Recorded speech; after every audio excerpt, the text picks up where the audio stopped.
అమెరికాలో masters degree పూర్తి చేసుకున్న వారికి అక్కడే ఉద్యోగం సంపాదించుకునేందుకు ఈ ఆప్షనల్ ప్రాక్టికల్ ట్రైనింగ్ అథరైజేషన్ అవసరం ఉంటుంది.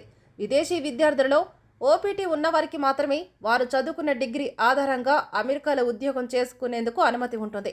ఈ ఓపీటీ ఉన్నవారికి కనీసం 3 ఏళ్ల పాటు అమెరికాలో ఉండేందుకు అనుమతి ఉంటుంది. ఈ సమయంలోని వారు ఒకవైపు తాత్కాలిక అవసరాల కోసం ఏదో ఒక ఉద్యోగం చేస్తూనే H1B వీసా పొందేందుకు ప్రయత్నిస్తుంటారు. అయితే ఓపీటీ విధానం రద్దు చేయడం వల్ల ఉన్నత చదువులు పూర్తి చేసుకున్న వారికి ఆ తర్వాత H1B వీసా లేకుండా అమెరికాలో ఉండేందుకు అవకాశం ఉండదు. డొనాల్డ్ ట్రంప్ మొదటిసారి అధికారంలోకి వచ్చినప్పుడే ఓపీటీ విధానాన్ని రద్దు చేసేందుకు ప్రయత్నం జరిగినప్పటికీ అప్పట్లో అది విఫలమైంది. కానీ రెండోసారి అధికారంలోకి వచ్చిన తర్వాత ట్రంప్ చాలా దూకుడుగా వ్యవహరిస్తున్నారు.